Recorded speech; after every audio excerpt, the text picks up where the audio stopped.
Bonjour mes bien-aimés, je suis l'apôtre Hyacinthe Magnenou. Bienvenue sur ma chaîne.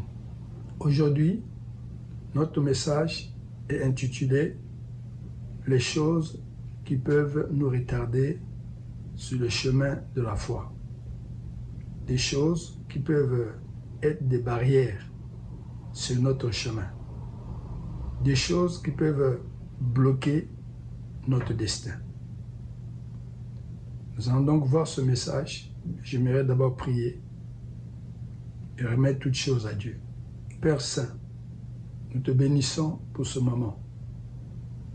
Nous te prions de oindre ce message que je veux prêcher, enseigner aux frères et sœurs en Christ. Merci Père de bénir ta parole au nom de Jésus-Christ de Nazareth. Amen. Nous avons dit que nous parlons des choses qui peuvent nous retarder sur le chemin de la foi. Ces choses, il y a une liste. On va voir quelques points pour que nous puissions découvrir quelles sont ces choses qui peuvent bloquer notre chemin, mettre des barrières sur notre chemin. La première de ces choses, c'est l'idolâtrie. L'idolâtrie, c'est l'adoration des images. Notre Dieu n'est pas un morceau de bois, ni une pierre. Puisqu'aujourd'hui, on devient idolâtre à cause de ce que nous adorons, soit une statue, ou comme je venais de le dire, une pierre ou un morceau de bois. Dieu est jaloux. Dieu n'aime pas partager sa gloire avec un homme. Dans la parole de Dieu, dans Josué chapitre 24, verset 2, on nous parle des parents d'Abraham qui servaient d'autres dieux. Le fait de servir un Dieu, c'est ça l'idolâtrie. De s'incliner devant un morceau de bois.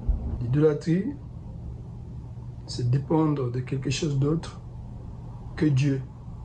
C'est-à-dire que donner la place qui est à Dieu à un objet, à une personne aussi. Aujourd'hui, on voit que les gens sont fanatiques d'une personne. C'est ça l'idolâtrie. Et le Seigneur n'aime pas ça. Vous savez, lorsque Moïse est allé à la montagne pour recevoir les 10 commandements, on nous parle que le peuple qui est resté avec Aaron, ils ont demandé à Aaron qu'il puisse leur faire un dieu de fonte. Et c'est ça, il y a eu le veau d'or. Qu'est-ce qui s'est passé? Comme on a dit que Dieu n'aime pas partager sa gloire, il y a eu beaucoup d'Hébreux qui sont morts. La Bible nous le dit dans 1 Corinthiens chapitre 10, on nous parle que plusieurs furent frappés par l'exterminateur. Plusieurs moururent parce qu'à cause de l'idolâtrie. On doit se garder de l'idolâtrie. Le peuple d'Israël, à cause de l'idolâtrie, beaucoup sont morts dans le désert et ils n'ont pas pu entrer dans la terre promise. Vous voyez, l'idolâtrie aujourd'hui peut vous faire rater le chemin du Seigneur, peut vous faire rater le ciel. Comprenez que Dieu n'est pas un morceau de bois ou une pierre sculptée par l'art de l'industrie de l'homme. Dieu n'est pas fabriqué par quelqu'un. Dieu, il s'est créé lui-même. Et voilà pourquoi il nous demande de l'adorer lui. Le fait de donner cette place qui est à Dieu, à un objet, à quelqu'un, c'est ça l'idolâtrie. Et le Seigneur veut nous en garder. Le Seigneur ne veut pas que nous puissions tomber dans l'idolâtrie. L'idolâtrie peut amener la mort. La Bible nous dit, dans 1 Corinthiens chapitre 10, le verset 6, « Or, ces choses sont arrivées pour nous servir d'exemple, afin que nous n'ayons pas de mauvais désirs, comme ils les ont eus. Ne devenez point idolâtres, comme quelques-uns d'eux, selon ce qui est écrit, le peuple s'assit pour manger et pour boire. Puis ils se levèrent pour se divertir. Ne nous livrons point à l'impudicité, comme quelques-uns d'eux se livraient, en sorte que l'on tomba 23 000 en un seul jour. Donc il dit bien que ne devenez pas idolâtres. Dieu ne veut pas que nous soyons dans l'idolâtrie. Dieu veut qu'on se garde de l'idolâtrie. Dieu, le Dieu Tout-Puissant, se manifeste. Il n'est pas un morceau de bois. Il n'est pas un morceau de pierre. Il est le Dieu Tout-Puissant. Comme il est vivant, il se manifeste. Le Seigneur nous dit, dans 1 Corinthiens 10, verset 23, « Tout m'est permis, mais tout n'est pas utile. Tout m'est permis, mais tout n'édifie pas. » L'idolâtrie n'édifie pas, mais ça conduit à la mort. Deuxième chose qui peut nous retarder sur le chemin du Seigneur, les malédictions. C'est quoi une malédiction? Une malédiction est une barrière invisible qui nous empêche d'aller là où est notre bénédiction. Une malédiction, c'est une mauvaise parole qu'on prononce sur quelqu'un dans le but de lui faire du mal. Jacques chapitre 3, versets 10 à 12, de la même bouche sort la bénédiction et la malédiction. Il ne faut pas qu'il en soit ainsi. Aujourd'hui, frères et sœurs, ou dans ce monde, il y a des gens qui ont été freinés dans leur vie parce qu'il y a eu une malédiction qui a été prononcée. Vous savez, on peut naître dans une famille qui est maudite. On peut, des fois, s'ouvrir soi-même aussi à la malédiction. Mais la malédiction peut être brisée. Donc il y a une origine, il y a une source de la malédiction. Elle ne vient pas comme ça. Il y a toujours une source. Comment pouvons-nous savoir si quelqu'un est maudit? On peut voir une personne qui avance difficilement. Une personne qui dilapide son argent. Dès que son argent arrive, tout est dilapidé. Une personne qui tourne en rond. Une personne qui vit une situation qui se répète chaque année. Si vous avez de telles choses, aujourd'hui ça vous parle de connaître que la situation que vous vivez là, c'est une malédiction. Mais comprenez encore, toute malédiction peut être brisée. Qui a été maudit en premier? La Bible nous parle du serpent. Dieu a prononcé la malédiction sur le serpent. Et le serpent a transféré ça à l'homme. Comprenez, les hommes peuvent nous maudire. Satan aussi peut nous maudire. Mais si on est avec Dieu, cette malédiction peut être brisée. Nous pouvons arrêter une malédiction.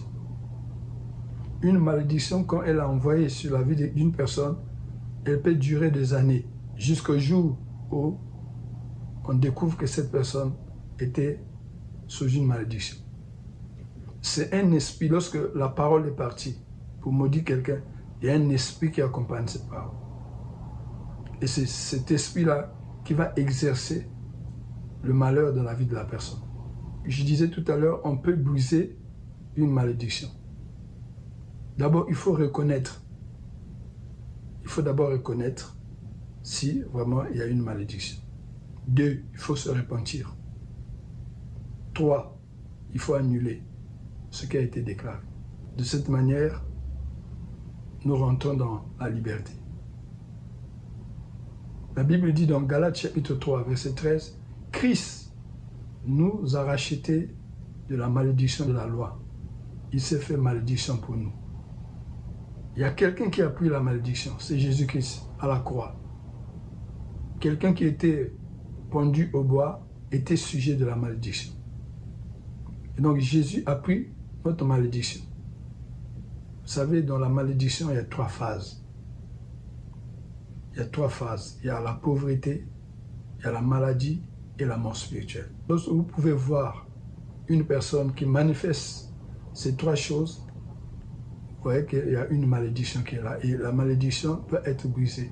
Il faut que la personne s'en rende compte qu'il y a vraiment une malédiction qui agit. Et en ce moment-là, la personne doit demander de l'aide. On doit prier pour cette personne pour qu'il puisse s'en sortir. Et annuler toutes les paroles qui ont été déclarées. 3e chose, les héritages mauvais. Vous savez, il y a des bons héritages et il y a des mauvais héritages aussi.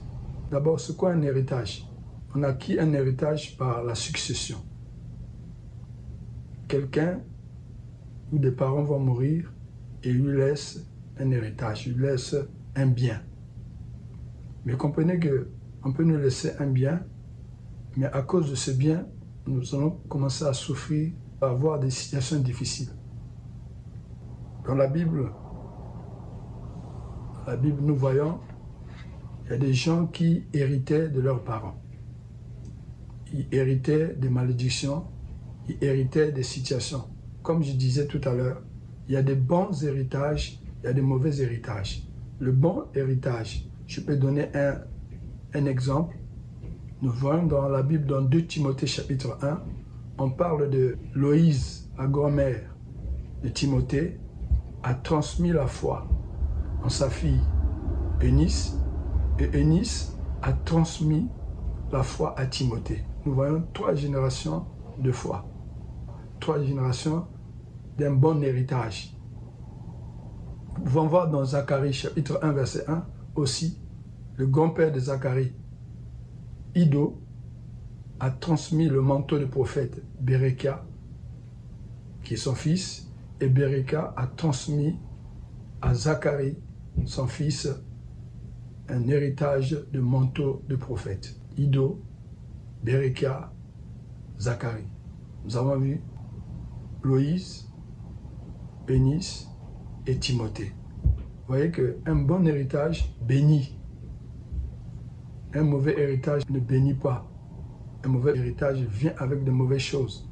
Frères et sœurs, nous voyons dans la Bible Akazia, le fils de Akab, avait hérité l'idolâtrie. La Bible nous le dit. Akazia avait hérité l'idolâtrie de la part de son père Akab et de sa mère Jézabel. Le mauvais héritage nous empêche d'avancer. Le mauvais héritage, frères et sœurs, empêche beaucoup de gens aujourd'hui à avancer. Il faut s'en débarrasser. Il faut s'en débarrasser par une prière de délivrance en rejetant l'héritage qui nous a été donné. Donc comprenez que si c'est un bon héritage, gloire à Dieu. Et si c'est un mauvais héritage, c'est sûr que nous verrons de mauvais signes dans notre vie. La Bible dit, Christ est venu pour libérer les captifs. Lorsqu'on a un mauvais héritage, on est captif. C'est difficile d'y arriver, à moins que nous puissions nous repentir et rejeter cet héritage qui nous a été donné. Gloire à Dieu. 4e chose, les choses qui peuvent nous retarder sur notre chemin, la foi. On a dit l'idolâtrie. 2, la malédiction. 3, les héritages, les mauvais héritages. 4, la consécration. La consécration. Exode, chapitre 13, versets 1 à 2. Dieu a demandé à Moïse de lui consacrer les premiers-nés, les troupeaux comme les hommes, car ça appartenait à l'Éternel. Il a dit à Moïse de lui consacrer les premiers-nés d'Israël, que ce soit des animaux ou des hommes. Et c'est pour ça que nous voyons dans la Bible, Genèse chapitre 4, lorsque Abel a donné le premier-né de son troupeau, son offrande a été agréée à Dieu. parce qu'il a donné à Dieu ce qui appartenait à Dieu. Abel s'est appuyé sur les promesses. Abel a reçu une révélation qu'il fallait donner à Dieu ce qui est à lui. Donc voilà pourquoi son offrande a été agréée. Gloire au Seigneur. Frères et sœurs, la consécration parle des hommes comme des animaux ou des lieux de culte. Vous savez, Salomon a consacré la maison de l'Éternel. Et lorsqu'il a fait une prière, le feu est descendu. Dieu a agréé ce que Salomon avait fait. Donc, comme je disais, la consécration ne parle pas seulement des animaux. On peut consacrer, j'ai dit, des lieux de culte. On peut consacrer des êtres humains. Et dans la Bible, on nous parle de 3 enfants qui étaient consacrés. Il y a Jésus, il y a Samuel, il y a Samson aussi. J'ajouterai Jean le Baptiste. Tous ces 4 enfants furent consacrés à Dieu. Et nous voyons qu'ils étaient vraiment ancrés dans le service. Jésus, Jean le Baptiste, Samson et Samuel. Tous ces enfants étaient consacrés. Tous ces enfants étaient consacrés. Vous savez, on consacre l'enfant quand il est enfant. Tous ont été consacrés pendant leur enfance. Mais posons-nous la question. Nous, pendant notre enfance, à qui avons-nous été consacrés? Jésus était consacré à Dieu le Père. Jean le Baptiste était consacré au Dieu Tout-Puissant. Samuel, tous ses enfants ont été influencés par Dieu. Tous ces enfants ont grandi selon Dieu. Qui nous a consacrés? Beaucoup de gens, aujourd'hui, ils sont passés par la délivrance. Mais cette délivrance n'est jamais arrivée au bout, à la fin. Pourquoi? Parce que pendant leur enfance, ils ont été consacrés. Consacrés à un esprit de famille, consacrés à un esprit guide, consacrés à la sirène. C'est comme lorsque un enfant naissait, il fallait, à la pleine lune, il fallait soulever l'enfant devant la lune, dans le but que cet enfant venait avec la chance. Ça, c'est selon le monde, mais bibliquement, ça n'existe pas. Et donc, ces enfants qui ont été consacrés à l'esprit des eaux, c'est-à-dire qu'on va devant un fleuve ou une mer, on présente l'enfant. Dès ce jour, l'esprit des eaux entre dans l'enfant. Ou encore un autre esprit entre dans l'enfant parce que celui à qui nous sommes consacrés se manifestera en nous. Quand lorsque quelqu'un était consacré, il était protégé par, soi-disant, par la divinité. Mais, frères et sœurs, il y a des conséquences graves. Lorsque nous sommes consacrés à un Dieu de notre famille, lorsque nous sommes consacrés à un totem de notre famille, sachez que tout ça, c'est des conséquences très, très graves. On doit briser, renoncer à la consécration qu'on nous a faite quand on était enfant. Quels sont les bras de qui nous a portés? Nous ne savons pas comment était le cœur de cette personne qui nous a portés dans leurs mains. Nous ne savons pas. Et cette consécration a eu des conséquences. Aujourd'hui, beaucoup de gens, des fois, ils ne sont pas mariés. Ils ne sont pas mariés. Pourquoi? Parce qu'ils ont été consacrés à un esprit des eaux. Et l'esprit des eaux est en manifestation. Tant que soit ce mariage ou le mariage spirituel n'est pas annulé, ce serait difficile pour la personne de s'en sortir. Ce serait difficile pour cette personne. On doit briser, on doit renoncer à la consécration qu'on nous a faite quand on était bébé, quand on était enfant. On ne sait pas qui nous a porté. Et comme je disais tout à l'heure, on doit renoncer à la consécration. À qui avons-nous été consacrés pendant notre enfance? À qui? Nous devons briser, annuler cette consécration pour qu'on soit libre. Frères et sœurs, on doit briser cela. On doit casser cette consécration. On doit invoquer le sang de Jésus pour effacer. S'il y a eu des déclarations avant la consécration, il y a eu des déclarations. Oui, il y a eu des déclarations. Quel effet ça a fait après que Salomon ait construit le temple? quand il a fait la prière, l'onction est descendue, le feu est descendu. Et lorsque soit quelqu'un est consacré, il y a quelque chose qui venait aussi. Frères et sœurs, toutes ces choses-là sont là dans nos vies, des blocages. Mais vous pouvez vous en sortir. On doit être consacré pleinement au Seigneur Jésus-Christ. C'est Jésus-Christ qui doit être notre Seigneur, notre Sauveur et notre Maître. C'est lui qui doit être notre propriétaire pour que cette consécration qu'on nous a faite pendant l'enfance soit vraiment à annuler. On doit annuler cela. Merci Seigneur. Gloire à Jésus. Gloire à Jésus. Dieu veut nous délivrer. Qu'importe ceux qui ont été avant nous, leurs pratiques qu'ils ont fait. Nous sommes là, nous sommes vivants, nous écoutons la parole de Dieu. Dieu nous donne l'occasion de nous en sortir en renonçant à ce que nous avons reçu. Ce n'est pas nous-mêmes qui avons choisi, mais ce sont les parents. En ce moment, les parents étaient encore dans l'ignorance.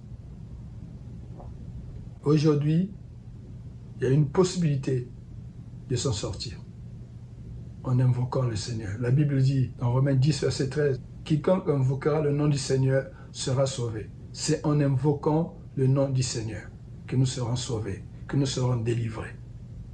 Gloire au Seigneur. Nous allons terminer ce moment par la prière. Gloire à Jésus. Seigneur, merci. Parce que tu es le Dieu qui nous délivre de l'idolâtrie, des malédictions, des héritages mauvais et des mauvaises consécrations. Seigneur, tu es capable de délivrer, oh Dieu. Tu es capable de libérer ces personnes qui entendent ce message et qui sont en train de souffrir, se posant des questions. Qu'est-ce qui se passe dans leur vie? Seigneur, nous nous approchons parce que la délivrance qui vient de toi est la véritable délivrance. Tu peux délivrer cette personne de l'idolâtrie. S'il y a un Dieu de la famille, qu'on puisse renoncer à ce Dieu de famille. S'il y a une malédiction qui a été prononcée, que cette malédiction soit annulée, cette malédiction soit révoquée au nom de Jésus. S'il y a des mauvais héritages qui agissent dans ses frères et sœurs, oh Dieu, nous venons au nom de Jésus-Christ briser tout cela. Nous venons au nom de Jésus-Christ renverser tout ce qui a été dit, des paroles incantatoires. Nous libérons ces personnes de la malédiction au nom de Jésus. La Bible déclare, Galates 3, verset 13, « Christ nous a rachetés de la malédiction de la loi. Il s'est fait malédiction pour nous, au nom puissant de Jésus. » Christ a porté ces malédictions. On déclare, nous sortons de ces malédictions, au nom de Jésus. Nous rejetons les héritages. Nous brisons les consécrations. Et je déclare, au nom de Jésus, que toutes ces personnes soient délivrées, au nom puissant de Jésus. Je libère l'onction de la délivrance. Que ces personnes, oh Dieu, puissent s'en sortir maintenant. Nous brisons toutes les chaînes. Au nom de Jésus, nous les cassons. Et nous déclarons la liberté spirituelle. Nous déclarons la liberté au nom de Jésus-Christ. Merci Père Tout-Puissant. Que ton nom soit loué, que ton nom soit béni. Nous te bénissons, Seigneur. Merci d'avoir délivré mon frère, ma soeur. Merci d'avoir étendu ta main, Seigneur, pour la seule gloire de ton nom. Au nom de Jésus. Amen. Amen. Si vous avez apprécié cette vidéo, merci de liker, de commenter et de vous abonner sur ma chaîne. Si vous voulez soutenir ce ministère, le lien PayPal se trouve dans ma description. Merci, soyez bénis et à bientôt. Au revoir.